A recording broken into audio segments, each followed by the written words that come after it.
소리가 나는 게 없었는데. 그래서 이제 일단은 주가 되는 거는 이제 과학이 될 수밖에 없는데 저희가 학문을 이렇게 완전히 이게 뭐 칼로 두고 자라서 이렇게 나눠서 그렇게 진행하지는 않습니다. 그러니까 우리가 그 컨셉 자체가 그러니까 제가 이 실험 수업을 기획하고 이거를 이제 뭐 어머님께서 아시는 어머님께서는 계시겠지만은 이제 그 인재화고수라는 학원에서 이제 제가 영재 실험관 이런 걸 먼저 런칭을 했어요. 거기서 런칭을 하고 이제 거기서 이제 성공을 시키고 나서 이제 이쪽으로 와가지고 다시 이제 시작을 하는 건데 그 인재화고수에서도 마찬가지로 제가 이 실험 수업을 계획하게 된 계기가 뭐냐면은 솔직히 저는 이 실험 수업에 참여하지는 않습니다. 제가 기획하고 뭔가 커리큘럼을 짜고 아이디어를 내고 이런 회의는 제가 제 주도하에 일어나고 있지만은 제가 이 수업에 들어가서 아이들을 가르치거나 하지는 않아요. 근데 제가 이걸 왜 기획을 했느냐면은 저는 고등부 강사고 그리고 이 평촌 지역에서만 고3 아이들을 10년 넘게 지도를 했어요. 그래서 대학도 많이 보내고 뭐 의대도 보내고 뭐 군대 뭐 여러 가지 이제 보냈는데 거기에서 이제 제가 이제 목마름이 항상 있었던 거는 이제 뭐였냐면 굉장히 이제 간단한 내용이고 간단한 실험인데 지문이 굉장히 긴 문제가 있어요. 지문이 굉장히 긴 문제가 있는데 아이들이 그 간단한 내용인데도 지문이 길어져 버리면은 수능에서 이거를 풀이를 못해. 아이들이 문제 자체를 해석을 못하는 거예요. 그래서 왜 이게 너무 간단한 건데 내가 너무 간단하게 생각해서 아이들을 이렇게 좀 낮게 보는 경향이 있는 건가? 그래서 제가 제 사비를 들여가지고 간단한 도구들을 사가지고 수업 시간에 좀 파격적으로 수업을 한 적이 있어요. 3학년한테는 그렇게, 고3한테는 그렇게 못하고 고2 아이들한테 이제 진도 내신 준비할 때 불 다 끄고 이제 이런 거야 라고 해가지고 이제 보여준 적이 있어요. 그랬더니 이제 그 아이들이 뭐 어머니께서 예상하시는 대로 그 관련된 실험에 대한 문제는 굉장히 응용력이 뭐 잠깐 보여준 건데 한 20분도 채 안 돼요. 잠깐 보여준 건데 굉장히 이제 활발하게 이제 두뇌 회전이 빨리 됐다는 거죠. 그래서 그러면은 이거를 고등학생들한테 시킬 게 아니라 솔직히 고등학생들한테는 이게 안 돼요. 시간적으로 이거를 할 수 있는 어떤 그런 여건이 만들어지질 않습니다. 그래서 초등학생, 중학생 이렇게 저학년으로 내려가서 거기서부터 만들어가지고 올라오자라고 이제 제가 생각을 해서 거기 인재화고수에서도 영재실험관이라는 것을 런칭을 해서 거기서 이제 어머니한테 굉장히 이제 호응을 많이 받았던 거죠. 그걸 제가 성공할 수 있었던 이유는 뭐니 해도 선생님들이에요. 저하고 컨셉 자체가 굉장히 이제 비슷하신 분들만 제가 모았어요. 그래서 제가 이런 컨셉으로 갑니다 라고 하면 선생님께서 굉장히 그걸 이해를 잘 해주세요. 그래서 제 뜻대로 잘 움직여 주셔서 그래서 저를 제일 먼저 선생님들에 대해서 소개를 드릴게요. 강미영 선생님 아까 들어오시면서 아마 보셨을 거예요. 저희 학원에서 이제 엄마 같으신 아이들한테 굉장히 자랑하고 아이들을 키우고 계시지만은 또 그만큼 아이들 굉장히 좋아하시고 그리고 경력도 굉장히 이제 많으신 베테랑 선생님이시고 이 선생님께서 이제 저하고 제일 먼저 영재실험관 인재화고수에서 제일 먼저 아이디어 회의 단계부터 계속 하셨던 분이에요. 그러니까 처음에 실험실도 꾸려지기 전에 저하고 아이디어 회의하고 그 다음에 커리큘럼 잡고 어떤 컨셉 잡을지 계속 저하고 1대1로 계속 회의에 참여하셨던 오리지널이고 굉장히 베테랑이시고요. 그 다음에 이혜린 선생님은 이제 오시면 어머니께서 이제 보셨을 거예요. 강미영 선생님이랑 이제 같이 호흡 맞추셔서 이제 하시는데 이 선생님 같으신 분은 이제 얼마 전까지 대학 연구실에 계셨던 선생님이에요. 그래서 아이들한테 전문적으로 수업하시는 거는 이 선생님이 굉장히 프로페셔널 하세요. 저는 대학원생 상대로 수업을 하셨던 선생님이라서 그래서 이제 이 선생님도 역시 그런 연구실에서 이제 그런 것보다는 너무 이제 자기가 좋아하는 연구 이외에 교수님이 시키는 게 너무 많아서 그래서 이제 알아보던 찰나에 저희하고 이제 뜻이 잘 맞아가지고 그래서 저희하고 같이 하게 되신 이혜린 선생님이시고요. 그 다음에 최성원 선생님도 이제 인재화고수에서 영재실험관에서 아이들 눈높이 교육의 최강자. 최성원 선생님의 장점은 그거예요. 어느 날 아이가 종이 비행기를 적어갖고 왔어요. 수업 들어올 때. 그래가지고 수업 시작하기 전에 막 날리고 노는 거예요. 그러면 대부분 뭐라 그럴까요? 여기는 복도야, 뛰면 안 돼. 굉장히 이제 좀 선생님이니까 나긋나긋하게 얘기하겠죠. 근데 최 선생님 그렇지 않아요. 비행기 너 어디까지 날렸어? 너 날려봐. 어디? 오케이. 너 그럼 이거 어떻게 하면 더 잘 날릴 수 있어? 막 아이들하고 이런 식으로 굉장히 아이들스럽게 소통을 해주시는 선생님이세요. 근데 이 선생님이 그 실험실에다만 이제 그 전임을 하시는 게 아니라 실험을 하면서 이제 고등 수업에 이제 같이 저하고 호흡을 맞춰서 고등 수업에서 같이 아이디어를 만들어내는 그런 역할을 해주고 계신 선생님입니다. 그 다음에 접니다. 저는 제가 아까 처음에 말씀드렸던 것처럼 실험 수업에 제가 참여하지는 않고 제가 수업을 직접 관여하지는 않습니다. 선생님들께 이제 이런 식으로 진행해 주십시오 하고 선생님들에게 부탁드리고 그리고 선생님들하고 저하고 이제 그 컨셉을 맞추는 역할을 제가 하고 있는 거고 대신에 이제 제가 커리큘럼 짤 때는 저는 목표는 이거예요. 수능을 통해서 아이들이 대학을 가잖아요. 그러니까 최종 목적지가 대학이라면은 저는 아이들이 대학을 원하는 대학에 가야 된다는 거예요. 그러니까 그게 제 첫 번째 목표예요. 근데 그 원하는 대학을 가기 위해서 고등학교 때 원활하게 어떤 두뇌전을 하려면은 아이들한테 이런 수업이 이런 과정이 선행됐으면 좋겠다라고 해서 제가 만든 거거든요. 그래서 컨셉 자체는 제가 만들어냈는데 그 컨셉의 최종 목적지는 대입이에요. 그래서 이 아이들의 수업이 최종적으로 목적지가 어디냐라면은 저는 자신있게 말씀드릴 수 있는 게 고등학교 입학해서 진학해서 고등학생이 됐을 때 누구도 생각하지 못했던 정말 아이들이 좀 스스로도 좀 프라이드가 생기게 내가 정말 학자라는 느낌이 들 수 있게 그런 어떤 공부할 수 있는 재미를 그런 부여해서 아이들이 이건 불변의 법칙이에요. 수업이 재밌잖아요. 과목이 재밌으면은 아이들은 그 과목을 열심히 하고 성적이 나오게 되어 있습니다. 수능에서도 실패하지를 않아요. 그래서 그런 재미있게 관심을 갖기 위해서 그런 선행되는 그런 과정을 초등학교 때 진행을 했으면 좋겠다라고 해서 제가 만든 거고요. 저는 고등학교, 고등부, 화학, 생명 쪽에서 수업을 담당하고 있습니다. 그 다음에 저희 물주 선생님이십니다. 역시 그 뿌리 깊은 나무에서부터 저하고 같이 호흡을 맞추셨고 거기에서도 신성고 아이들한테는 그 신재영 선생님인데 가재열라고 불렸어요. 신성고 아이들이 그 예전에 백인대장인가 아마 여기 수학학원이 처음 오픈됐을 때가 있어요. 그때 이제 신성고 아이들 무르르 몰려간 적이 있어요. 근데 신재영 선생님이 그때 푸나에서 그 신성고 아이들 전담을 이제 하셨었는데 그때 그 아이들도 다 무르르 백인대장으로 갔다가 하루 만에 다시 다 뺏겼습니다. 그래서 그 뿌리 깊은 나무 원장님이 따로 불러다가 이제 얘기를 하실 정도로 이제 어떤 하나의 이제 그 목표가 생겼을 때 내신 만점이다라는 어떤 그 목표가 생기면은 그거에 대해서 굉장히 깊게 파고 들어가시는 그런 그 성격을 가지셨고 아이들한테 굉장히 이제 그 인기 투표하면 항상 1위를 놓치시지 않는 그런 선생님이었는데 여기서 오픈하게 되시면서 이제 원장님. 일단은 저희 과학선생님하고 원장님 먼저 소개를 해드리고요. 그러면은 이제 창의실험 쪽으로 제가 이제 내용을 옮겨서 말씀을 드리도록 하겠습니다. Y라고 썼는데 왜 하필이면 창의실험이냐 이거죠.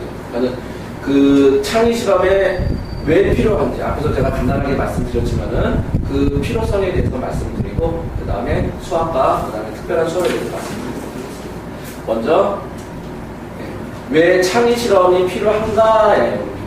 저는 실험 수업을 제가 뭐 이러이러한 이유 때문에 만들었다고 말씀을 드렸는데 그건 굉장히 좁은 의미에서 제가 생각할 때 시작할 때 그 컨셉이었고 이렇게 해서 오픈을 해서 열어서 쭉 진행을 하다 보니까는 정말 필요한 수업이 돼버렸어요. 꼭 수능에서 필요한 그런 것뿐만 아니라 정말로 우리 아이들이 성인이 돼서 어떤 직업을 갖게 됐을 때도 굉장히 필요한 도움이 되는 그런 수업을 만들고 이제 싶어진 거죠. 그래서 만들어버린 건데, 저희가 지금 이 시대를 무슨 시대라고 하나요? 무슨 시대라고 하죠? 한참 막 굉장히 핫한 단어들이 있잖아요. 4차. 그렇죠. 4차 산업시대라고 하죠. 4차 산업시대가 뭐예요? 우리가 이제 굉장히 이제 저는 이제 가끔 이제 그런 느낌이 들어요. 대학교 때 무슨 닷컴 열풍 막 이런 느낌이 살짝쿵 들긴 하는데, 제가 얼마 전까지만 해도 한 1, 2년 전까지만 해도 수업 시간에 아이들한테 야, 지금이 무슨 시대야? 라고 그냥 이렇게 수업하다가 갑자기 물어보면 아이들은, 대부분 아이들이 정보화 시대를 이래요. 그쵸? 얼마 전까지만 해도 우리는 정보화 시대였어요. 근데 지금은 4차 산업시대라고 얘기를 하는데, 이 4차 산업시대가 이제 뭐냐면은, 정보화 시대에서 이제 4차 산업시대로 넘어가 버리는데, 우리가 정보화 시대 때는 인터넷에 어떤 정보의 바닷속에서 헤엄쳤다라고 하잖아요. 한 정보가 무수히 많아진 거예요.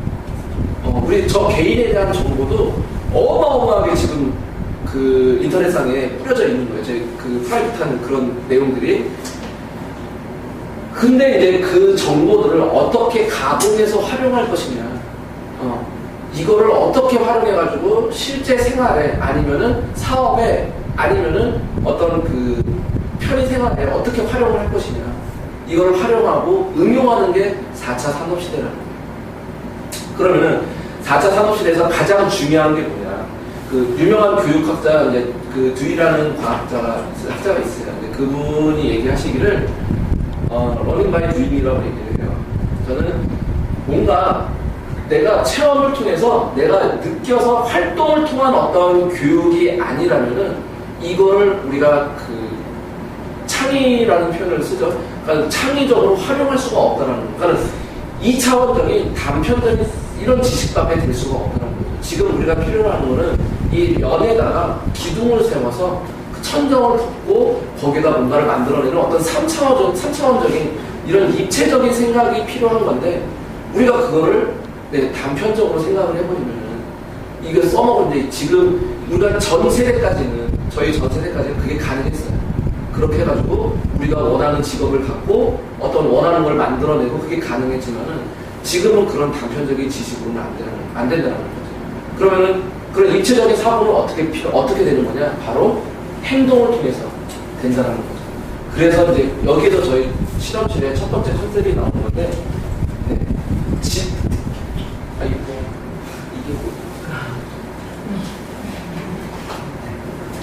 여기를 안 했었나요? 네, 됐습니다.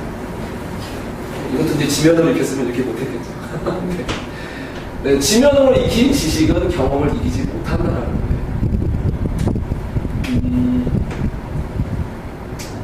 제가 이제 대표적인 예를 들어보면은, 우리가 이제 제가 이제 교육 다큐멘터리 이런 것들을 굉장히 즐겨보거든요. 그래서 이제, 프로그램 제목은 기억이 안 나는데, 교실 밖으로인가? 아마 이런 프로그램이 있었을 거예요.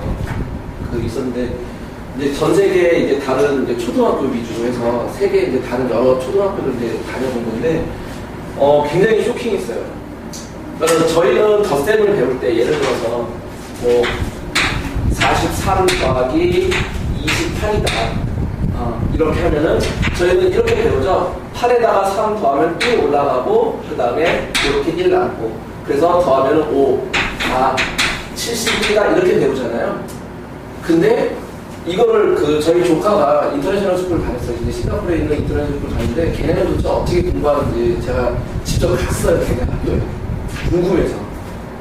왜 궁금했냐면은, 덧셈을 애가 학교에 집에서 이제 덧셈을 하고 있는데, 저희 이제 누나 아이인데, 누나가 보니까 너무 답답하더래요.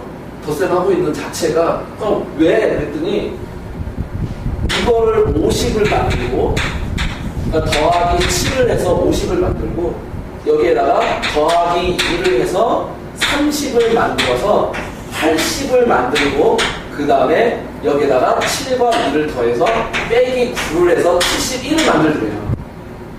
그러니까 누나가 이걸 보고 나서 답답한 거예요. 한 문제 푸는데 한국 애들은 이런 거 그냥 암산을 다다다다다 막 풀어버리는데 너무 답답하더래요. 그래가지고 야, 하지 마. 너 이렇게 하지 마. 너 이렇게 해가지고 언제 하냐고 그래요. 그래가지고 누나가 이제 한국식 교육을 해준 거예요.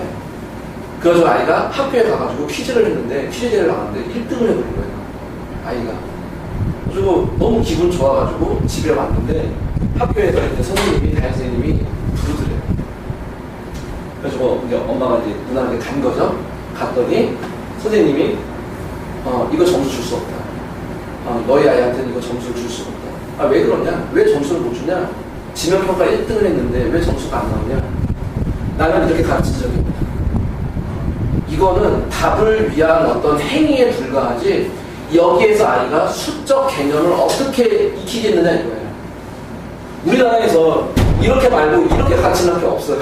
대한학교 제가 알아보지는 않았지만은 공교육에서 이렇게 가르치는 학교 없어요. 저는 물론 그 서양 학교가 항상 옳다, 뭐 우리나라 학교가 뭐 그렇지 않다고 이거는 아니지만은 제가 생각하는, 적어도 제가 생각할 때는 이렇게 공부했을 때 아이들이 수에 대한 개념이 설 것 같아요. 그래서 제가 정말 궁금해서 그 학교에 갔을 때 아이들이 공부하는 모습을 봤어요. 실제로 물리 실험하고 수학 공부하고 굉장히 오픈되어 있더라고요. 그래서 거기서 느낀 점이 굉장히 많았는데, 얼마 전에 그 제가 교육 다큐멘터리 그 교실 밖으로가 그걸 보면서 핀란드인가 아마 그랬을 거예요. 그 학교에서는 똑같은 수학 공부인데, 이런 수학 공부인데 체육관에서 해요. 아이들이 조를 짜서, 그래서 화살을 가지고 항아리에다가 집어넣어서 무슨 색 화살은 몇 점, 무슨 색 화살은 몇 점인데 그거를 팀을 짜요. 그래서 협업을 해요. 그래서 각자 몇 점이야, 너는 몇 점이야, 너는 몇 점이야 해가지고 합산을 해가지고 팀별로 그거를 이제 점수를 매기더라고요. 그러니까 이게 이제 그 어떤 그 지면에서 텍스트로 공부하는 거하고 그 다음에 그거를 몸으로 경험한 거하고는 다르다는 거죠. 그러니까 이거는 그 핀란드라는 나라가 뭐 얼마나 단기간에 그런 교육 환경을 만들지는 않았을 거예요. 굉장히 이제 여러 해 동안 했을 텐데, 그러면은 내가 할 수 있는 한도 내에서 어떻게 해야 할까 아이들한테 가르칠 때. 네. 그래서 저희가 이제 이런 창의 실험을 기획하게 된 거고, 첫 번째 목표는 네, 아이들한테 무조건 경험시키자. 그래서 제가 선생님들한테 반드시 부탁드리고 네, 강조하는 게 수업에 개입하지 마십시오. 컨셉만 잡아주고 오늘은 이런 거에 대해서 할 거야. 컨셉만 잡아주고 아이들 네가 하고 싶은 거 한번 해봐. 생각하고 싶은 대로 생각해. 그리고 그거를 표현해봐. 우리나라 아이들이 제일 못하는 게 프레젠테이션이에요. 아무리 훌륭한 생각을 갖고 있어도 그거를 표현해낼 수 없으면은 기회조차 생기질 않는다는 거죠. 그래서 그거를 표현하고 자기만의 생각을 누군가 옆에서 칭찬을 해주면은 아이들은 그걸 표현을 해요. 그래서 선생님들 정답은 없습니다. 우리 수업에 답은 나와 있지 않습니다. 아이들한테 맡기십시오. 근데 그걸 너무나도 잘 따라와 주세요. 저희 선생님들이. 저희 컨셉을 잘 맞게. 그래서 저희가 이제 첫 번째 목표고요. 그 다음에 그러한 것들을 어떻게 익혔을 때 가장 그 시너지 효과가 크냐?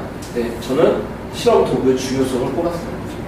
아이들이 그냥 뭐 우리가 그 일반 뭐 서점에서 무슨 책 하나 사면 주는 키트들 뭐 이런 거 굉장히 허접해요. 근데 우리 아이들이 실험 시간에 수능이나 이런 지면에 나오는 도구들이나 아니면은 실제로 뭔가 대회에 나가서 맞닥뜨리는 실험 기구들은 그런 것들이 아니에요. 다 유리로 되어 있고 굉장히 다루는데 그 다루는 방법도 평가 요소가 됩니다. 그 실험 기구를 다루는 그 과정조차도 다 평가 요소가 됩니다. 어떤 대회에서. 그래서 실험 도구의 중요성을 꼽았고, 그래서 전문적인 실험 도구를 저희는 구입을 합니다. 그러니까 일반적인 어떤 선생님들한테 키트 수업은 지양해 주세요 라고 말씀을 드려요. 키트로 뭔가 만들어가지고 가져가면은 어머님들께서는 굉장히 좋아하세요. 아, 우리 아이가 만들었어. 아, 엄마 나 이거 재밌게 만들어. 이게 만들기 수업이랑 뭐가 다르냐는 거죠.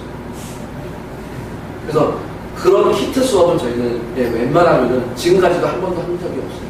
근데 앞으로 뭐 키트 수업을 안 할 수만 있는 건 아니고 해야 하는 어떤 것들도 있어요. 예.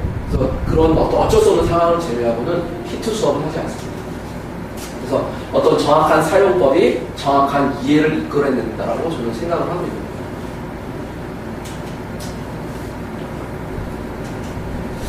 그래서 이제 계속 이제 이제 좀 광범위하게 얘기를 했다면은 이제 좀 범위를 좁혀서 수학, 과학 요 두 과목에 대해서 이제 제가 말씀을 드려볼게요.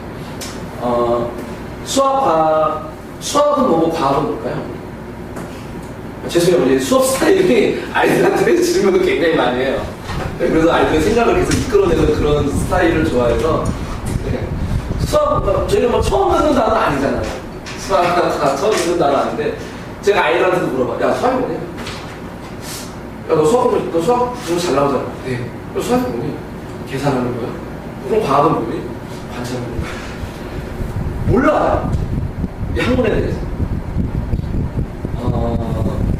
그래서 우리나라 어머니들 이제 수능 세대시죠. 제가 보기를 드릴게요. 어떤 자연현상의 이해다. 자연현상의 이해와 객관적 설명이다. 둘 중에 하나는 과학이고 둘 중에 하나는 수학이에요. 뭐가 과학이고 뭐가 수학일까요? 자연현상의 관찰, 객관적 설명. 과학이 관찰이겠죠. 네, 어떤 자연현상의 법칙을 발견하는 거. 그거를 객관적으로 설명하는 게 수학입니다. 자연현상의 법칙을 발견하는 게 과학이고 그 다음에 그 법칙을 객관적으로 설명하는 게 수학이에요. 그럼 전 세계에서 가장 객관화된 언어가 숫자예요. 오해가 없어요. 이 숫자에 대해서. 그래서 어떤 그 법칙을 객관적 설명인 그 숫자로 설명을 해서 일반화시키는 게 바로 수학입니다. 그럼 이거를 다른 과목으로 이해해서 수학 단어, 과학 단어를 이게 서로 다른 과목이다라고 이해해버리면은 아이들이 굉장히 힘들어지는 거예요. 실례로 제가 올해 서울대에 보낸 아이가 있어요. 올해 이제 서울대에 갔는데 그 아이는 뭐 고대도 붙고 서울대도 붙고 뭐 여러 가지 다 붙었는데 이게 생명과학 2를 시험을 봤어요. 수능에서 생명과학 2를 저하고 수업을 하는데 그 진화 쪽이에요. 진화. 그래서 진화에 대한 법칙에 대해서 이제 그거를 그 계산해서 확률을 계산해서 비율을 계산해서 하는 것들이 있는데 제가 이제 아이가 이제 문제에 질문을 해가지고 힌트를 이렇게 줬더니 선생님 잠깐만요. 그럼 거기서부터 제가 할게요. 그러는 거예요. 그래서 그래 해. 그럼 이제 시간 좀 줬어요. 그래서 했는데 선생님 답 나와요. 그러는 거예요. 어떻게 풀었어? 그래서 봤더니 깜짝 놀랐어요. 이 녀석이 진화인데요. 생명과학이 진화 파트거든요. 이거를 2차원적으로 풀어요. 안 놀라우신가요? 좀 깜짝 놀랐는데 2차원적으로 풀어요. 네. 그리고 그것뿐만 아니라 물론 많이 그렇게 푸는 학생들 꽤 있어요. 상위권 아이들 중에서도. 근데 그 아이가 제가 이런 방법도 있어 라고 얘기하기 전에 그렇게 해버리는 게 저는 놀라운 거죠. 그리고 진화 말고 이제 그 유전 쪽 가니까는 이 녀석이 확통을 또 이용을 해서 컨비네이션 조합을 쓰더라고요. 생명과학 시간에. 이 녀석이.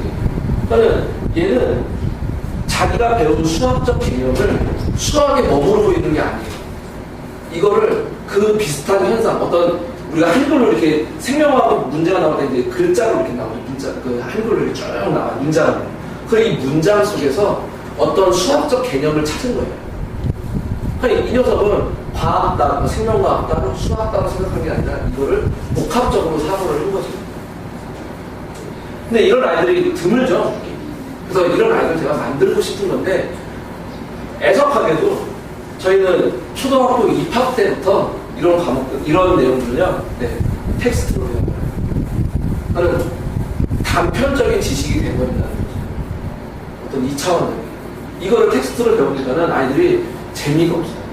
흥미도 없고, 재미도 없고, 일단은 점수가 잘 나와야 돼. 안 나오면 엄마한테 혼나니까. 그래서 그 점수가 잘 나오는 방법으로만 어떻게 머리가 잘 굴러가지, 이거를 뭔가 같이 융합해서 사고하려고 하지는 않는다. 그래서 텍스트로 공부하는 데는 한계가 있다는 거예요. 물론 어머니, 고등학교 2학년, 3학년이 되면은 텍스트로 공부를 해야 돼요. 아까 말씀드린 그 서울대 입학생처럼, 학생처럼 텍스트로 할 수밖에 없어요. 이거를 어떻게 고3인데 어떻게 실험을 체험이 안 돼요. 근데 제가 아까도 말씀드렸다시피 누누이 말씀드리는 목표는 그렇게 텍스트 우리가 공부해야 할 때 이런 융합적 사고를 어떻게 할 수 있느냐예요. 그 밑바탕을 만들어줘야 된다는 거죠. 제가 이제 이런 악보를 넣어놨어요. 이게 혹시 음악 전공이 있는 분 계세요? 음악 전공. 악보 이렇게 보시면 이게 대충 무슨 음악인지 아시나요? 아세요? 네, 보이면 저도 앞에 도입부예요. 굉장히 핫한 영화였죠. 네, 저도 개인적으로 퀸이라는 그룹을 좋아하는데 악보만 봐서 저희가 감동이 오지를 않죠. 이거를 음악으로 불렀을 때 앞에 전부에 딱 들어가면은 하고 이제 그때 이제 감동이 이제 나오는 건데 똑같아요. 자연이라는 것은요 체감을 해야 된다는 거죠. 그래서 창의 수업, 그러니까 수학, 과학이라는 것도 이런 체감이 필요하다는 거예요. 맛있어. 네. 그래서 이제 그 선배, 우리 학자죠. 선배 과학자 갈릴레오하고 뉴턴을 예를 들어서 그 우리가 위대하다라고 얘기했던 그 과학자들은 어떻게 해서 그렇게 통합적인 사고를 할 수 있었느냐. 그거를 이제 잠깐 예를 들어서 말씀드리면은, 돌을 던져요. 돌을 던졌는데, 우리가 이제 보통 사람들이 생각할 때는 돌을 던졌어. 앞으로 던졌는데, 날아가다가 떨어졌네. 오케이. 거기까지 갔어? 좀 세게 던지면 더 멀리 날아가겠지. 이게 끝이에요. 근데 이 갈릴레오와 뉴턴은요, 그렇지를 않았어요. 내가 왜, 이거는 이거예요. 이 사람들은 자존심이 있었던 거예요. 내가 직선으로 던졌는데 왜 곡선으로 날아가? 내가 직선 던졌으면 직선으로 가야지. 왜 곡선으로 가? 그러니까 이제 자존심인 거죠. 너무 화가 나는 거예요. 왜 내가 이걸 모르지? 항상 내가 던지면 왜 곡선을, 왜 포물선 운동을 왜 하는 거야? 그래서 그거에 대한 어떤 심도 있는 관찰을 해요. 어떻게 던졌을 때 어떻게 가는지. 그 다음에 거기에서 어떤 그 관성의 법칙이라든지 어떤 중력이라든지 이런 자연의 법칙을 발견하게 된 거죠. 그래서 그 법칙을 정리한 거는 실제로 갈릴레이가 먼저 정리를 했어요. 어떤 관성이라든지 이런 것들. 그 다음에 뉴턴이 이제 프리키피아라는 책이 있어요. 뉴턴이 쓴 책이 있는데 그거를 수식으로 정리를 한 거죠. 이런 관성이나 포물선 운동을 수식으로 정리를 해서 고전역학, 미분, 적분 이런 것들이 만들어지게 된 거죠. 그러니까 미분과 적분은 뉴턴이 만들어낸 학문이에요. 물론 같은 시기에 동시대에 이제 라이프니스라는 사람도 있었지만은 그 프리키피아라는 책을 뉴턴이 먼저 발간을 했어요. 그래서 이제 뉴턴이 먼저 미적분을 얘기했다라고 얘기하는데 아이들이 이제 이런 얘기를 해주면은 아이들 마이 갓 이러면서 이게 뭐야? 왜? 하필 이런 거 만들어서 나를 힘들게 하는 거야. 근데 이제 그 우리 선배 학자들은 이제 그렇게 연구를 했는데 이러한 경험은 누구나 할 수 있는 게 아니라는 거죠. 난 사람들만 하는 거죠. 소위 난 사람들만 한다라는 거예요. 만약에 이제 그 이런 사고 방식, 이런 어떤 학습 방법이 누구나 다 할 수 있었다라면 동시대에 그런 뉴턴과 갈릴레이, 그다음에 아인슈타인 뭐 이런 사람들은 동시대에 한 1000명 넘게도 있었을 거예요. 근데 그렇지가 않죠. 그렇죠? 그럼 왜 그랬을까? 난 사람들만 했기 때문에. 그러면 일반적인 사람들은 왜 그런 생각을 왜 못했을까? 제가 생각할 때는 저희 같은 수업을 하는 곳이 없었던 거죠. 그래서 저희는 이제 저희 수업을 말씀을 드릴게요. 진짜 수업을 할 겁니다. 하고 있습니다. 지금 진짜 수업을 하고 있고 아이들한테 아까 말씀드린 것처럼 이거는 이렇게 선생님이 옆에 가가지고 가이드라인을 제시를 하고 어떤 안전관리를 하고 있지만은 그러니까 실험이기 때문에 또 이제 저희가 그 실제 실험실에 사용하는 것들을 쓰기 때문에 굉장히 좀 안전에 이제 좀 위험성이 있어요. 그래서 선생님들이 항상 옆에서 지키고 있어요. 그래서 많은 인원수를 받지도 않아요. 저희는 정원이 6명이 마감이지만은 대부분 4명 정도에서 끝나는 거예요. 왜냐하면 더 많아지면은 이거는 아이들이 창의력 있고 뭐가 아무것도 없어요. 그냥 지들끼리 떠들다가 그냥 가버려요. 그래서 뭔가 깊이 있는 수업을 하려면은 인원수가 적어져요. 그래서 선생님들이 옆에서 지켜보고 안전에 관련돼서 그 다음에 어떤 너무 엇나가지 않게만 이렇게 가이드라인만 이렇게 제시를 해줄 뿐이지 나머지는 아이들이 다 진행해요. 스스로. 처음에는 그게 안 돼요. 처음에는 자꾸 선생님 눈치를 봐요. 이렇게 뭘 쓰려고 하다가 써봐라고 하면은 쓰려고 하다가 선생님 눈치를 봐요. 그래서 선생님이 아이들 눈치를 보세요. 아이들 눈치 보고 아이가 눈치 보는 것 같으면 선생님 눈치 피해요. 괜찮아, 써봐. 그래서 자꾸 옆에 있는 애 처음에는 그렇게 보려고 해요. 근데 지금은 그렇게 한 3, 4주만 지나가도요, 그런 모습들이 현저하게 줄고 자기 생각을 자꾸 표현하려고 해요. 그럼 그게 이제 아이들의 아직 뇌가 말랑말랑하기 때문에 받아들이는 속도가 빨라서 저희는 진짜 수업을 한다고 그러고 정형화되지 않은 수업이라는 거죠. 그리고 답이 정해져 있지 않는 수업을 합니다. 그래서 저희는 평가는 하되 이 평가가 객관적인 평가가 나올 수가 없습니다. 같은 수업을 진행을 하면은 만약에 4명이서 수업을 듣는다. 이 4명이 받아들이는 게 다 다르고 느끼는 게 다 달라요. 이거를 객관적인 평가를 한다는 것 자체가 일반화시킨다는 거예요. 아이들을 획일화시켜버린다는 거예요. 그러니까 아이들을 저희는 시험 보지 않습니다. 그래서 어머님께서 뭔가 결과물을 받아보시려고 하시는데 저희는 결과물은 아이들 보고서밖에 없어요. 그리고 아이들 다면 평가를 하긴 하는데 그건 선생님의 주관적인 평가가 들어갑니다. 그렇다고 그 아이들을 주관적으로 어떤 능력을 평가하지는 않아요. 어떻게 누가 감히 아이들 평가를 합니까? 솔직히 말씀드려서 지금 저희가 수업하고 있는 초등학교 3학년, 4학년, 5학년 이 아이들이 저보다 창의력이 더 좋아요. 저는 이미 굳었어요. 저는 우리가 그 흔한 말로 이제 꼰대라고 하죠. 뇌가 이제 굳어져서 이런 창의적인 사고가 안 돼요. 근데 그거를 창의적 사고가 안 되는 사람이 무궁무진하게 그 상상력을 발휘할 수 있는 아이를 어떻게 평가를 하겠습니까? 저는 그래서 선생님들한테 점수 매기지 마세요라고 얘기해요. 그래서 선생님들도 그거에 전적으로 동의하시고 평가 자체는 저는 테스트 이런 거 뭐 레벨별 단편성 이런 거 절대 없습니다. 어떤 어머니께서 오세요. 우리 아이는 한 번도 이런 걸 해본 적이 없어서 4학년인데 한 번도 해본 적이 없어서 잘 따라갈까요? 오늘 뭐가 걱정입니까? 따라가고 못 따라가고 이런 게 없습니다. 와서 자기가 느끼는 게 있으면 되는 거예요. 내가 이거를 우리 아이가 따라갈까 못 따라갈까 필요가 없고 또는 우리 아이는 현재 5학년인데 중학교 과정까지 다 끝냈어요. 조금 더 고급 단계를 좀 해야 되지 않을까요? 어머니 괜찮아요. 오세요. 그래서 한번 해봅니다. 그래서 아이가 그 고급 실험을 따라갈 수 있을 정도면은 해요. 근데 대부분 아이들은 그게 진행이 안 돼요. 그러니까 이거를 어떤 뭐 레벨별로 단편성 이런 거는 아니에요. 아이들이 흥미를 가질 수 있고 스스로 할 수 있는 환경을 만들어주는 게 일단 최우선이에요. 그렇게 해서 아이들이 뭔가 스스로 할 수 있다는 자신감이 생기면은 그 다음부터는 도민을 해요. 다 스스로 할 수 있게 돼요. 자동으로. 그걸 만드는 게 저희 목표입니다. 그래서 저희는 테스트 이런 걸로 뭔가 점수 매기고 그러지는 않습니다. 그래서 그 실제 이제 저희가 어떻게 진행을 하느냐, 먼저 실험 설계. 그 어떤 한 가지 주제가 있으면 아이들이 먼저 그거를 직접 설계를 해요. 그 실험을 진행하기 전에 선생님이 어떤 5분, 10분 정도 이제 그 이론적인 베이스를 듣고 그걸 이제 직접 설계를 합니다. 근데 제가 이제 예를 들어 드릴게요. 여기 보시면은 탄산수 만들기인데 이제 요 아이하고 요 아이는 다른 아이인데 두 개를 이제 제가 붙여서 보여드리는 거예요. 완전히 다르죠? 완전히 다른 실험 같죠? 이게 좀 화질이 스캔을 뜬 거라서 이게 약간 글씨가 거시기 한데 네. 완전 다른 실험 같지만은 아이들 같은 실험을 한 거예요.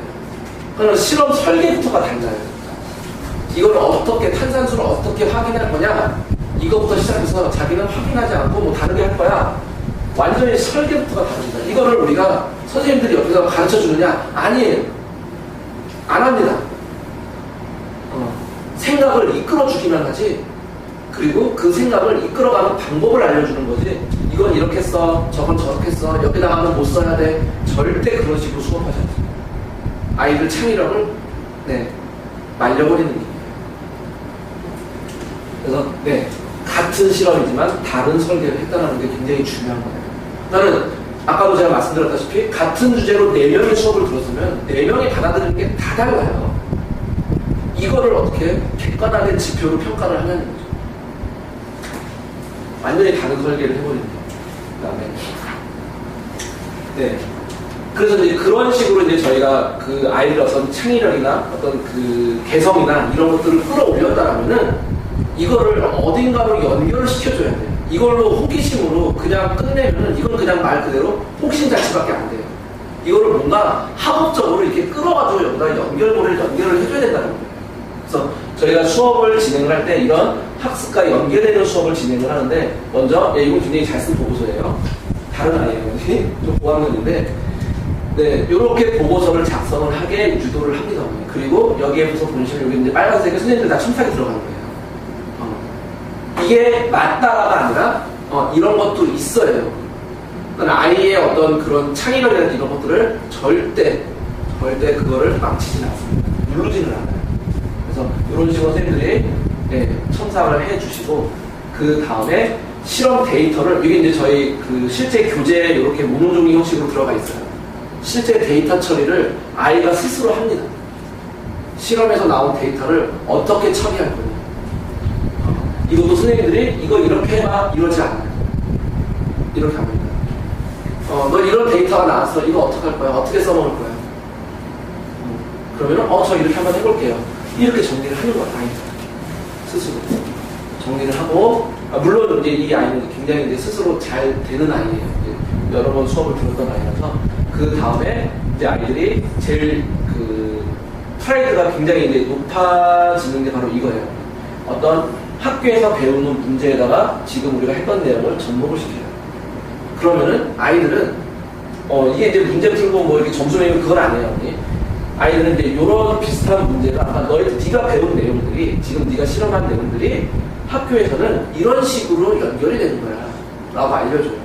그러면은 아이들이 여기서 어떻게 프라이드를 갖느냐면은 학교에서 이제 그 문제집을 풀겠죠. 학교든 학원이든 문제집을 풀고 문제를 풀면은 나 저거 했어. 그냥 그게 아니라 저게 저렇게 연결되는 거였지 하고 혼자서 막 해요. 그럼 거기에서 이제 주변 아이들의 부러움을 사게 돼요. 그러면 거기에서 아이들은 프라이드가 굉장히 자존감이 굉장히 높아져요. 그래서 이런 식으로 학교에서는 학원에서는 네가 배운 내용들이 이런 식으로 연결되는 거야 라고 이제 진행을 합니다. 그 다음에 이제 어머니께서 많이 궁금해하시는 게 영재원이죠. 솔직히 말씀드리면요, 저는 영재원, 그러니까 대학 부설 영재원이나 뭐 교육청 영재원이나 뭐 별로 좋아하지는 않아요. 왜냐하면 예전에 제가 대학원에 있을 때 영재원 수업을 제가 진행을 했어요. 과연 이게 아이들한테 필요할까라는 의심이 들었었어요, 저는 그때. 근데 지금 영재원 다니는 아이들 얘기를 이제 들어보면은 지금 이제 코딩, 이제 4차 산업 때문에 코딩 쪽이 이제 굉장히 핫해졌는데 영재원 들어가면 그 순간부터 이제 코딩으로 수업이 진행이 돼요. 그러니까 아이들이 어디에서 이제 그 부족한 부분이 생기냐면은 자연과학 실험이 아이들이 약간 기본적인 어떤 실험 설계부터 그러니까 탐구 방법이죠. 그러니까 원래 코딩이라는 것 자체가 형이 그 이제 오바마 미국 대통령 오바마 그 정부 때부터 이제 코딩 산업이 굉장히 이제 육성되고 우리나라도 이제 그래도 초등학교 교육이 이제 코딩이 이제 들어가게 된 건데 코딩이라는 것 자체가 미국에서 이제 그 만들어낸 교과 과정이 뭐냐면은 문제 해결 방식이에요. 목표가 코딩이라는 거 목표가 어떤 문제가 있으면은 이걸 내가 어떤 방식으로 해서 해결을 할 건지 그거에 대한 어떤 알고리즘을 쭉 세우는 거거든요. 근데 그거를 디지털화해서 어떤 프로그래밍 언어를, 그러니까 컴퓨터 언어를 이용해가지고 이제 만들어내는 게 이제 코딩인데, 목적은 문제 해결 방식이에요. 근데 그런 문제 해결 방식이 아나로직하고, 그 다음에 우리가 고전적인 방법이 뭐냐면은 자연과학 실험 기본 베이스인 거예요. 내가 문제 제기를 하고, 거기에 대해서 실험 설계를 하고, 어떻게 내가 데이터를 뽑아낼 것이며, 이러한 자료들을, 데이터 값을 어떻게 처리할 거냐. 이거는 자연과학 실험인데, 영재원에 들어갔을 때 저는 영재원을 좀 안 그랬으면 좋겠는데 요즘 아이들 이제 요즘 아이들 이제 영재원 다니는 아이들 얘기를 들어보면은 처음부터 그렇게 코딩을 들어가니까는 아이들이 기본 베이스가 안 돼 있는 거예요. 그래서 오히려 저희 수업에서 많이 이제 힐링을 받고 간다라고 얘기를 하는 아이들이 있는데 아무튼 근데 뭐 영재원도 나름대로 이제 플러스 되는 점이 있겠죠. 그래서 저희도 이제 직접적으로 영재원 입학을 위한 어떤 준비를 해드리지는 않지만은 선생님들이 꾸준하게 이제 이렇게 다 알고 계세요.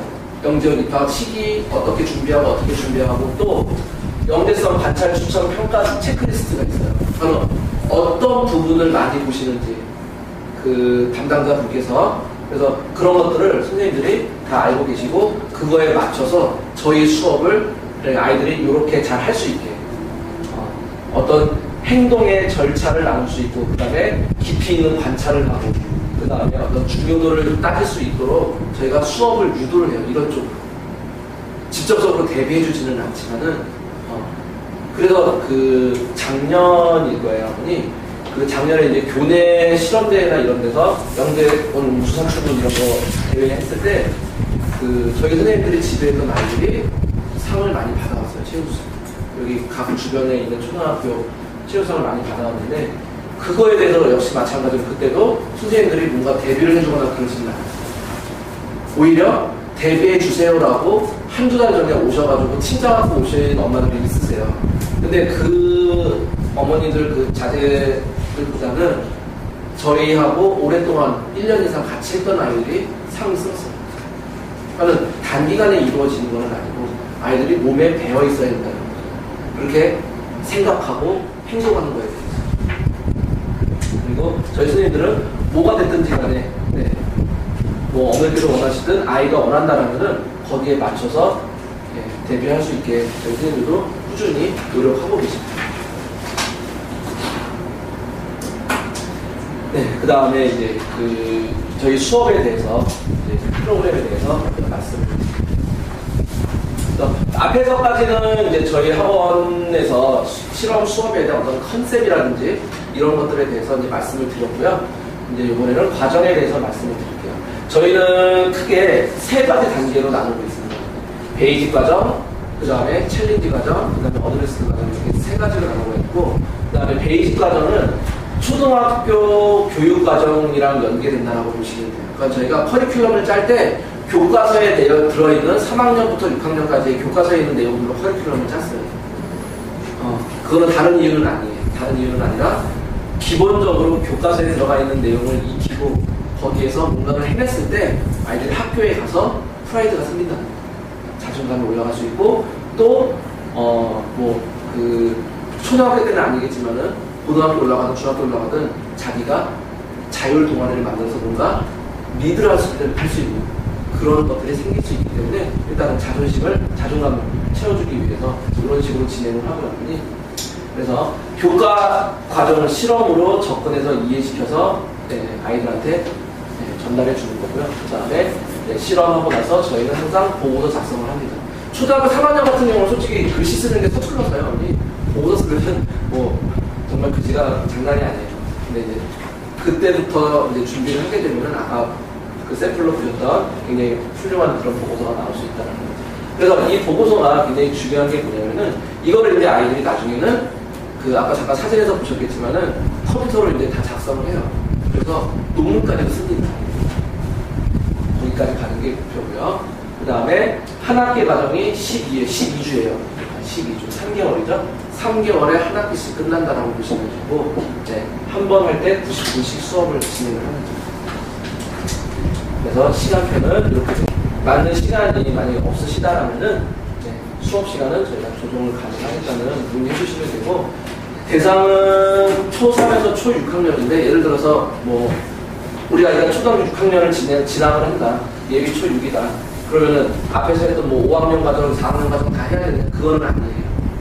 그건 아니고 만약에 6학년 과정까지도 다 했다라면은 일단은 저희가 기본적으로 그 6학년 과정에 대한 거 간략하게 한번 진행을 해보고 그 다음에 어떻게 나갈지를 저희가 프로그램을 또 짜요.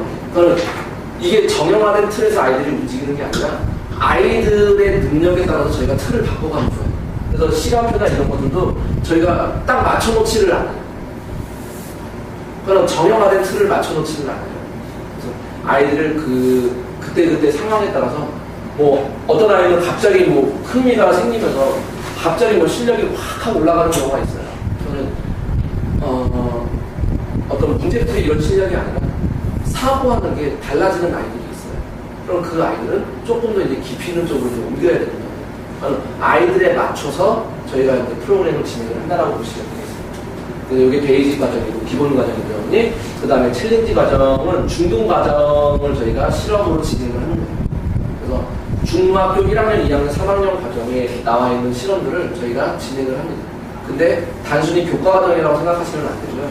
우리가 그 교과 과정에 있는 어떤 이론적인 이론적인 부분을 우리가 문제를 풀이를 할 때 그거에 대한 베이스가 될 수 있게 진행을 해서 이거는 한 학년 과정이 16주. 4개월이라고 보시면. 그러니까는 1년이면은 이제 그 3년 중학교 3년 과정이 실험적인 부분으로 마무리가 돼요.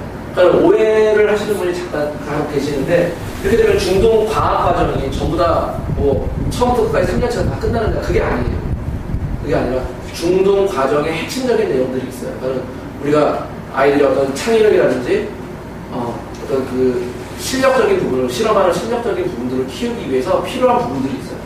그런 것들을 저희가 쭉 압축을 해가지고 진행을 합니다. 그래서 최종 목적은 이제 여기거든요. 시간표 이렇게 되는 것이 최종 목적은 이제 어드밴스드 과정입니다. 여기서부터는 아이들이 스스로 진행을 하게 될 겁니다. 그래서 챌린지 과정까지 이수를 했으면은 요거는 6개월 과정으로 진행을 하는데 한 가지 실험 주제에 대해서 아이가 스스로 실험 주제가 저희가 쭉 이렇게 리스트를 적어놨어요. 그러면 네가 관심 있는 부분이 뭐니? 선생님 저 이거예요. 그래? 그러면은 처음부터 마지막 논문, 소논문 작성할 때까지 선생님은 그냥 조력자 역할만 할 거예요. 처음부터 끝까지 아이가 설계부터 어떤 스케줄까지 다 짭니다. 그래서 저희가 6가지 주제 정도 이렇게 만들어놨어요. 그래서 한 가지 주제당 4주라고 보시면 됩니다. 한 가지. 그래서 한 가지 주제.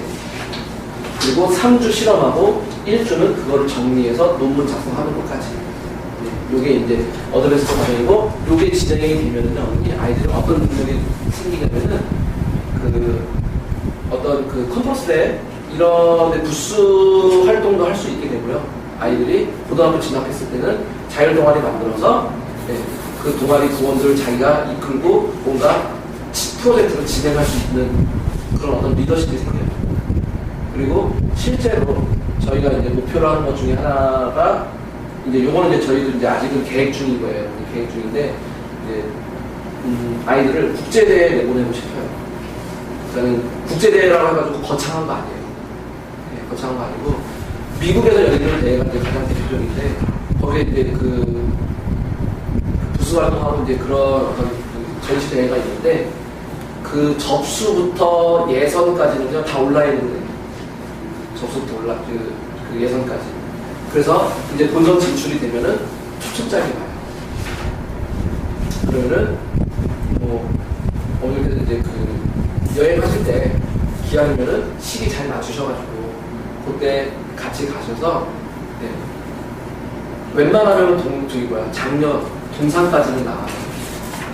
미국 대회에서 본선만 진출하게 됩니다. 그래서 아이들이 이제 거기에서 당연히 프레젠테이션도 해야 되고, 그다음에 또 설명도 해야 되고, 이제 그런 것들이 있거든요. 저희들이 이제 지금 현재 기획하고 있는 부분이 이제 그런 부분까지 아이들을 키워나가 글로벌하게 좀 키워보고 싶은 거예요. 아이들. 그래서 정말로 제가 아이들한테 얘기해요. 오늘도 제가 수업하는 아이가 이제 상상고 입학생이 있는데 이번에 이제 상상고 입학했어요. 너 상상고 입학 이제 오늘이 이제 마지막 수업에서 이제 기숙사 들어가야 되니까 가면 열심히 공부하고 해라. 네 진짜 감사했습니다. 좀 방학 때 꼭 올게요. 그래 알았어요.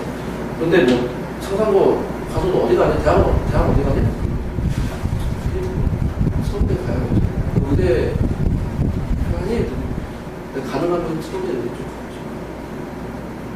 이게 참 어떻게 보면 그 아이의 꿈을 제가 무시하는 게 아니라 너무 획일화되고 너무 단편적이고 아이들이 민사하고 나왔어 결론을 써 상사하고 나왔어 결론을 써 어디 대원해고 나왔어 결론을 써 어차피 서울에서 다 만나요. 일반고를 가든 과학고를 가든 영재고를 가든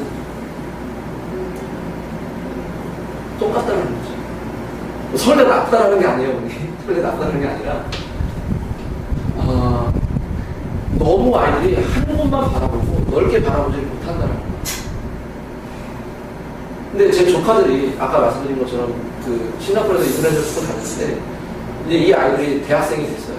한 명은 미국 가 있고 한 명은 유럽 가 있어요. 생각의 범위 자체가 달라져요. 아이들. 그래서 제가 지금 고3 아이들한테도 얘기하는데 선생님 저희 무슨과 나와가지고 뭐 예를 들어서 학원과 나와가지고 어디 취직하냐? 뭘 취직해? 유학가. 애들 저한테 그래요. 선생님 기승전 유학이라고. 아니야 유학도 저런 거 있어. 뭔데요? 이민가. 우리나라에서는 이과생들이 어떤 테크니션 정도 취급밖에 못 받아요. 그러니까 제가 아이들한테 그래요. 문과애들 공부 진짜 안 하거든요. 물론 하는 아이들은 굉장히 열심히 해요. 근데 안 하는 아이들 비율이 이과에 비해서는 너무 많아요. 공부하는 게 안 좋죠. 물론 이제 문이과가 통합된다고 하지만은 어떤 아이가 그러더라고요. 경찰대 붙은 아이가 있어요. 경찰대 문화에 때려쳤어요. 야, 너 왜 때려쳤냐? 아, 선생님, 내가 경찰대 나왔는데, 경찰 최고 위에 찍어도 경찰청장이잖아요. 검찰 밑에잖아. 그렇지. 경찰은 검찰 밑에. 근데 검찰은 국가인이잖아. 자존심 상한테 이거예요. 자기는. 그래서 경찰대 때려치고 의대 들어갔어요. 근데 이제 그 어떤 굉장히 공부 많이 하고 굉장히 힘들게 공부해요. 저희 이과생들이 고등학생들이. 그리고 의대 진학하는 정말 대한민국 수재들이에요. 근데 꼭 그런 전문직이 아니라면은 공대다 그러면은 뭐 다 그런 건 아니지만 대부분 테크니션이에요. 저는 이게 자기가 네가 가진 어떤 그 능력들을 발휘를 하려면은 다 부족해.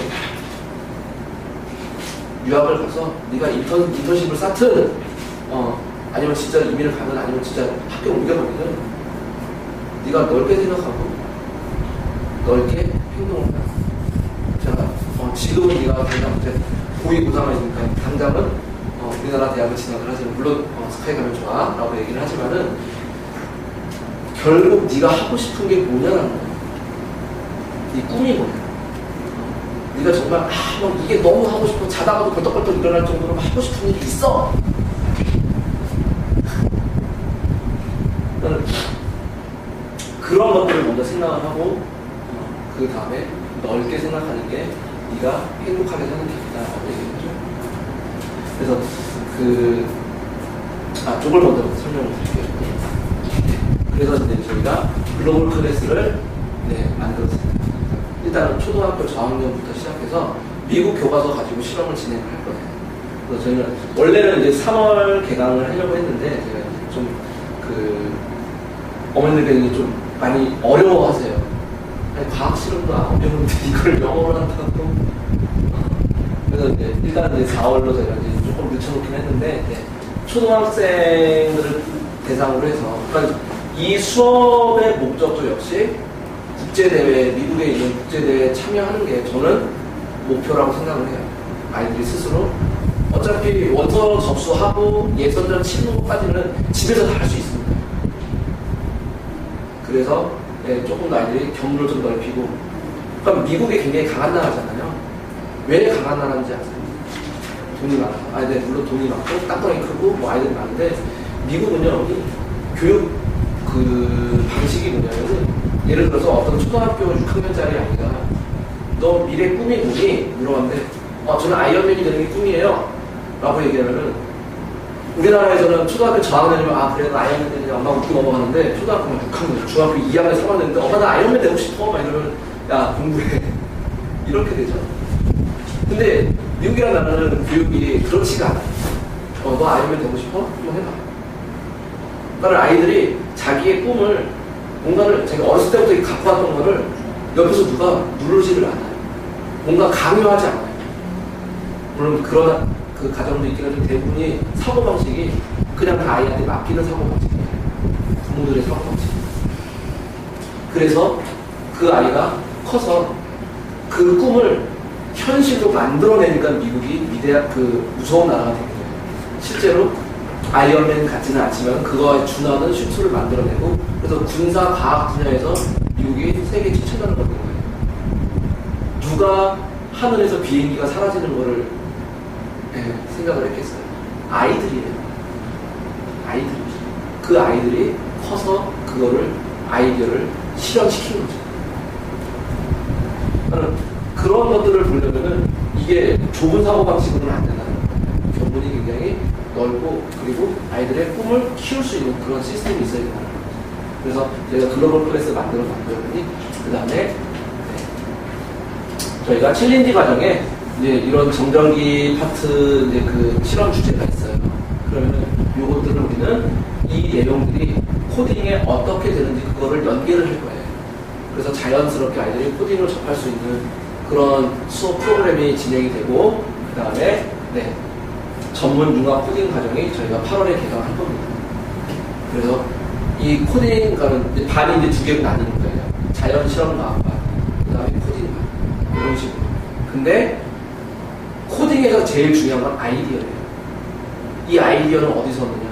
자연과학 실험에서 얻어요. 아이디어. 그래서 이거를 응용해서 내가 뭔가를 어떻게 해결할 거냐를 만드는 게 코딩입니다.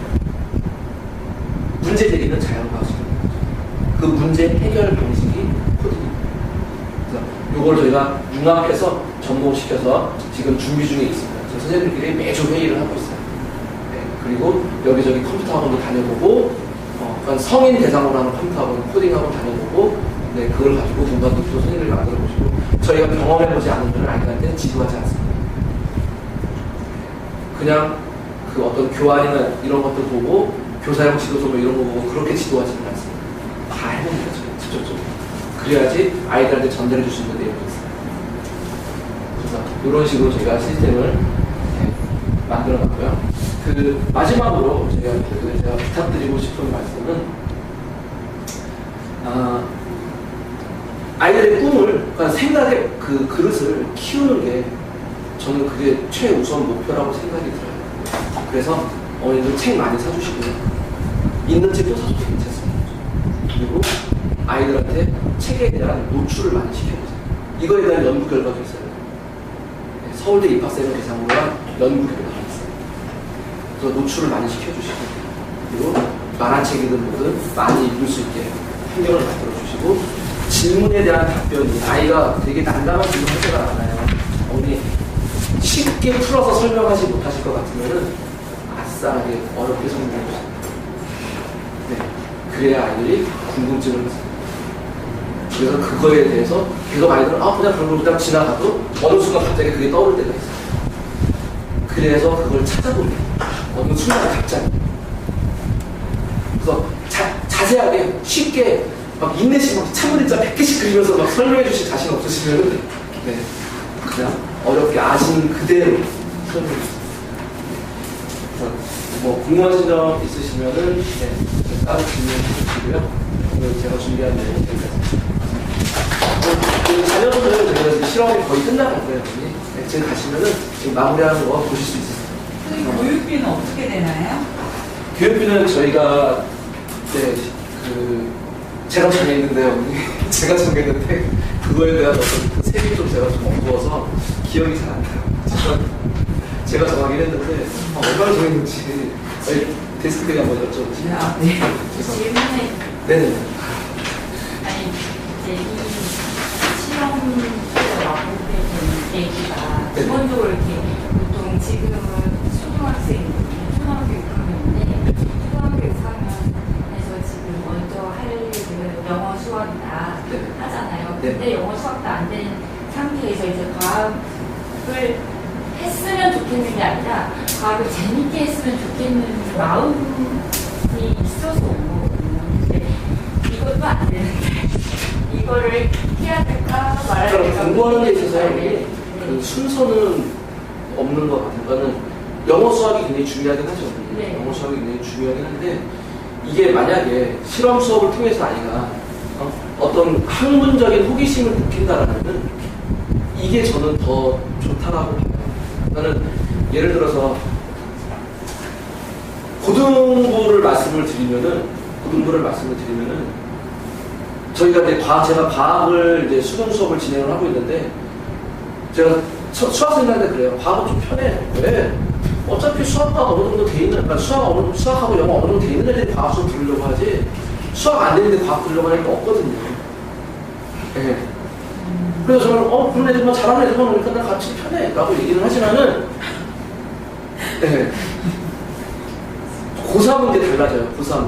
고3은 이제 뭐라도 해야 되니까 이거저거 다 해야 되니까 고3들은 이제 막 들어와요. 고3들은 이제 막 들어오는데 이게 수학 과학이 안 돼 있는데 과학을 할 필요성이 있느냐? 그럼 저는 반문을 해요. 그러면은 수학 과학도 안 되니까 과학이라도 잘 돼야 되는 거 아니에요? 예를 들어서, 그러니까 이거는 제가 이제 수능 대학 입시에서만 이제 국한된 내용이긴 하지만요. 예를 들어서 수학에 4등급이 나와요. 근데 과학을 열심히 1학년 때부터 과학은 되게 재밌어가지고 열심히 했더니 1등급이 나와요. 그러면은 최저 등급 다 맞춰요. 수학에 4등급이 나와요. 그럼 수시로 가는 거예요. 그러면 안 되는 게, 만약에 안 되는 걸 더 해야 되는 건 맞긴 하지만은 이것 때문에 다 다른 게 피해봐서는 안 된다는 거죠. 그러면 어떤 공부하는 데 있어서, 어떤 학습하는 데 있어서 편식은 안 된다는 거예요. 네가 부족하면은 부족한 학문에다가, 부족한 과목에다가 시간을 더 투자하는 건 맞지만은 이것 때문에 이거에다가 올인을 해가지고 나머지 걸 버리는 건 안 된다는 거죠. 그러면은 이제 저학년으로 내려가 보면, 내용이 저학년으로 내려가 보면은 아이가 영어 수학이 힘든데, 과학까지 해야 하나? 만약에 근데 아이가 하고 싶어 해요. 재미있어요. 그쪽으로 뭔가 좀 관심이 있는 것 같아요. 엄마가 보기에. 그러면은 그걸 만약에 했을 때 아이가 여기에서 뭔가 흥미를 놓고 학습이라는 거에 어떤 수학, 과학, 영어 이런 과목이 아니라 학습이라는 거에 아이가 흥미를 느끼고 뭔가 앉아서 자기가 해결하는 거에 대한 그런 희열을 느낀다라면은 이게 왜 수학으로 옮겨붙지 않는다라는 생각을 하시는지 저는 잘 모르겠어요. 언젠가 옮겨붙어요. 이거는. 그래서 호기심이. 네, 그렇죠. 네. 야, 또 하나 네네. 개인적인 질문이 되는데, 이제 아직 이과 성향이 더 많은지, 문과 성향이 더 많은지 모르겠는 이 상황이에요. 네. 그리고 그 수학과 영어가 더 해야 될 때, 이 과학을 해야 되느냐 고민이 될 때, 딱 지금 이 시점에 이 실험을 꼭 네네. 편하게 말씀하셔도 괜찮아요. 뭐 자주 듣는 얘기예요. 네, 아니 해주고 싶거든요. 해주고 네네. 싶긴 하지만 그렇게 탐구하는 거잖아요. 본인이 결과를 찾아내는 그 심도 있게 뭔가를 해본다는 것 자체에 대단히 좋은 생각인 거는 알겠지만 이렇게 자꾸 엄마들 순위에서 밀리게 되잖아요. 그렇죠. 그런 부분에서 네네. 그럼에도 불구하고 이게 되게 참 그랬으면 좋겠는. 저는 이제 이건 정답은 없는 거잖아요. 네네네. 이게 정답은 없는 건데, 그래서 저는 이제 교육 철학이 일단 경험을 시켜주고 아이가 재미있어하면 하고 강요하진 않는다는 거예요. 그러니까 저희 집이 이천인데 저희 아들도 이 실험 수업을 다 이천에서 봐요. 저희 아이가 운전에 썼을 때도 애가 너무 가고 싶어요. 저희는 이렇게 말씀드리면 이제 어머니께서 이제 어떻게 생각하시는지 모르겠지만 초등학교 입학할 때 한 줄도 안 띄고 들어갔어요. 그러니까 일부러 안 가르친 건 아니고 몇 번 해보려고 했는데 아이가 흥미가 없는 거예요. 그럼 네가 뭐 평생 문명을 살겠니? 그러니까 네가 답답하면 굳이 배우겠지. 학교 선생님한테 좀 죄송하지만은 그래서 그냥 기본적인 것만 하고 이제 들어가서 했는데 오히려 이제 아이가 처음 학교 가서 이제 배우고 그런 거 재미있어 해서 이제 갑자기 그 붙어가지고 어느 순간 보니까는 받아쓰기 같은 거 보면은 다 맞아가고 막 하더라고요. 저는 아이가 저는 이제 뭐 딱히 저희 아이도 뭐 이과 성향이다 문과 성향이다 이렇게 따지지도 않아요. 왜냐면 어차피 학문은 어머니 맨 마지막 철학에서 만나요. 모든 학문이. 네. 그래서 이걸 나누는 것 자체가 저는 이제 굉장히 그 힘든 부분이라고 생각을 하는데 또 다양하게 경험을 시켜보잖아요. 이건 이런 것도 있어, 이것도 있어. 그래서 제일 중요한 거는 네가 경험한 것들을 이거를 뭐 수학이든 과학이든 영어든 뭐가 됐든지 간에 이거를 하나의 과목이 아니라 하나의 학문으로 이해를 해서 이거를 스스로 네가 뭔가 이렇게 연결고리를 만들 수 있다라면은 저는 그게 제일 좋은 거라고 생각이 들어서 저희 아이들 가르칠 때도 이런 연결고리 만드는 거를 굉장히 중점을 많이 둬요. 그래서 이게 어떻게 연결되는지, 이 내용이 어떤 식으로 가는지, 이게 꼭 수학, 과학 어떤 이과적 부분이 아니라 인문학 쪽으로 가요. 그러니까 우리가 언어를 배우는 거는 문화를 배우는 거잖아요. 그럼 문화에는 음악도 있고 미술도 있고 다 있는 거예요. 그러니까 이게 언어와 예술이 이게 별개가 아니라는 거죠. 과학도 마찬가지예요. 수학도 마찬가지예요. 그래서 이런 연결고리를 만들어서 아이가 스스로 물론 힘들죠. 어머니. 이게 뭐 하루 이틀에 가지고 되는 건 아니잖아요. 그래서 계속 아이한테 이제 그런 거를 이제 제시하는 학문이라고 했어요. 그래서 저는 찬성입니다.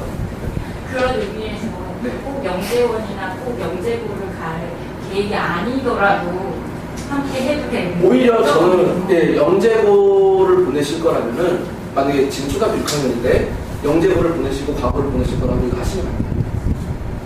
아니, 돈 안 되면. 네, 차라리 이 시간에 선행 나가세요. 하이탄 물리투, 화학투 선행 나가세요. 만약에 학교 활동 뭐 이런 거에 쓰실 거라면은 뭐 잠깐 뭐 단기적으로 뭐 방학 때라든지 아니면은 한 학기 뭐 이렇게 다니시는 건 괜찮은데 이걸 가지고 영재고 과학고 입학하는데 뭔가 써먹겠다. 아니 못 써먹어요. 써볼 수 있는 건 그거예요. 우리 아이가 장기 프로젝트로 스스로 이렇게 학습을 했다. 이거 하나예요. 그러니까 자기소개서에 쓸 수 있는 몇 줄인 거예요. 차라리 그거보다 아이가 지필고사를 잘 봐요. 영재고하고. 그러니까 선행 나갔어요. 맞아요. 고등학교 과정은 다 하이탑 옥주 이런 걸로 집필을 하잖아요. 그걸 공부를 하잖아요. 네네. 그러면 이렇게 창의실험 수업을 한 아이들과 그냥 6학년에 바로 문제부 과목을 보고 중등 문제집만으로 거의 그렇게 다 오픈이 되더라고요. 실험 잘하고. 네네. 나중에 가서는 그 고등학교 때는 차이가 생깁니다. 그런 경험을 네. 가지고 하는 네. 왜냐하면은 이게 그 만약에 중학교 때 영재고 과거 입시를 해가지고 영재고 과거를 갔으면 상관없어요. 괜찮아요. 거기서 또 다른 그 문화가 생기기 때문에. 근데 아이가 영재고 과거 준비를 했는데 영재고 과거를 못 가고 일반고를 진학을 했어요.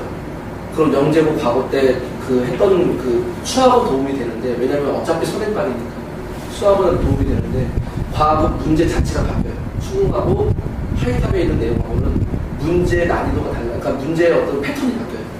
아이들이 적응을 못해요. 적응을 못해요. 저는 수학 능력 평가라는 것은 문제 자체가 그 어떤 그 자연 현상에서의 어떤 실험이라든지 이런 것들에서 뭔가 연관성을 찾아내는 건데 과거 영재고 입시는요 어떤 이론을 바탕으로 한 문제풀이에요. 그러니까 이게 좀 달라요. 그러니까 저는 제가 이 실험을 만든 컨셉 자체가 제가 고등학교 때 고2, 고3 애들한테 편하게 수업하고 싶은 거예요. 쉽게 말씀드리면. 아이들이 실험 문제를 풀 때 이거를 하나로 그냥 단면으로 평가하는 게 아니라 다각도로 바라볼 수 있는 어떤 시선 이거를 만들어주고 싶었던 거예요. 그러니까 제가 그 개발 단계에서부터 계속 그 선생님한테 말씀드리는 게 그런 거예요. 영재고 과거 입시를 만약에 준비하신다면은 저희 이 실험 수업하고는 약간 좀 괴리감이 좀 있고요. 그러면은 이거는 뭐냐면은 저희가 어떻게 보면 이제 3주 같기도 한데 1년 이상 꾸준히 해서 만약에 이제 아이들이 그 뭔가 이제 느낀 점이 있다라면은 이게 폭발하는 건 한순간이에요. 이게 폭발하는 순간 아이들은 그 수준을 뛰어넘습니다. 생각의 수준을 뛰어넘어요. 그게 제가 아까 말씀드린 생명과학을 하면서 수학의 확통을 접목시키고 2차 함수를 접목시켜서 문제를 풀어내는 그런 아이들. 걔네들은 과목의 경계가 없어요. 그런 거를 타고나는 아이들이 있고 대부분 99% 아이들은 그걸 타고나진 않죠. 그래서 저희는 그거를 아이들한테 소개해주고 싶은 거예요. 이렇게 된다. 그래서 그거를 성공을 한번 해보면 아이들이 성공을 하든 실패를 하든 그거는 선생님들이 뭐라고 얘기를 하냐.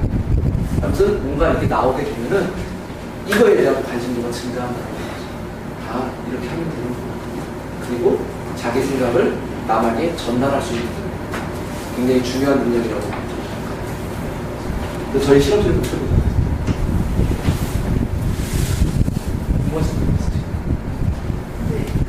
남자애 자주 싫어하는 아이가 실험과학을 싫어하는 그러니까 그게 이제 참 안타까운 거죠. 아이들이 그렇게 호기심이 많아요. 여학생들도 되게 재밌어요 해요. 호기심이 많은데 그게 호기심으로 끝나서 문제인 거예요. 이걸 진짜 이걸 정말 좋아하는 아이인지 아니면 이렇게 단순한 흥미로 이렇게 재밌네 이렇게 하고 끝나는 아이인지가 보인다. 그거는 솔직히 말씀드리면 보여요.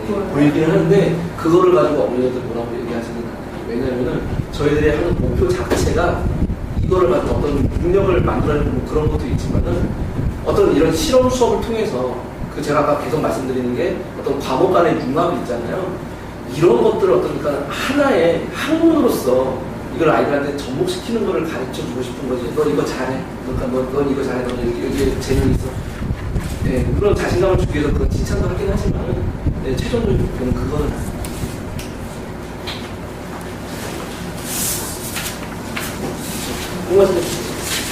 아마 시간 다 끝났을 것 같은데. 과학 말고 다른 과학 이론 수업은 중등 이론 수업부터는 있어요. 초등 이론 수업은 없어요. 중등 이론 수업 언제 분리되어 있는 거예요? 지금 현재 예비 중2 아이들부터 있고요. 1이요? 예비 중2요. 왜냐면 이제 예비 중1 같은 경우는 시험이 없잖아요. 네, 시험이 없어서 어머님들이 그렇게 수요가 많지는 않아요. 그래서 차라리 저도 시험이 없으면은 예비 중1이면은 중1이요. 그러면은 저는 이제 중등과정 실험을 하는 게 왜냐면 지금 같은 시기가 없어요. 1년이잖아요. 그럼 완전 할 수 있는 게 얼마나 많아요. 아니 1년 이상을 꾸준히 해야 된다고 말씀하셨는데 근데 그게 이제 한 년이 올라가 버리면은 이제 마지막 기회는 네, 그래서 거기에서 이제 예를 들어서 중2, 중3 아이들한테 실험 수업만 가능하게는 시간적인 어떤 불리한 부분이 있어요. 우리 아이가 뭐 영어도 잘 되고 수학도 잘 되고 다른 것도 다 잘 돼서 그냥 플러스로 실험 수업을 해가지고 뭔가 흥미를 느껴서 이게 뭔가 자기 발전을 한다라는 건 있는데 대부분 그렇게 여유 있는 아이들이 많지는 않아요. 네. 그 베이직과를 하고 6학년 실험을 하다가 관두면은 챌린지 그거는 이제 저희 그 담당 선생님하고 아니 저희 담당 선생님 시험 선생님하고 상담을 해보시는 게 훨씬 더 빠르시죠. 네, 저는 어떤 아이들 반편성하고 이런 거에 대해서 제가 권한이 없어서 선생님들한테 다 정리를 시켜드리거든요. 선생님들이 현재 기존에 있는 반들하고 들어갈 수 있는 반들하고 이런 것들을 아마 맞춰서 상담을 해주시고.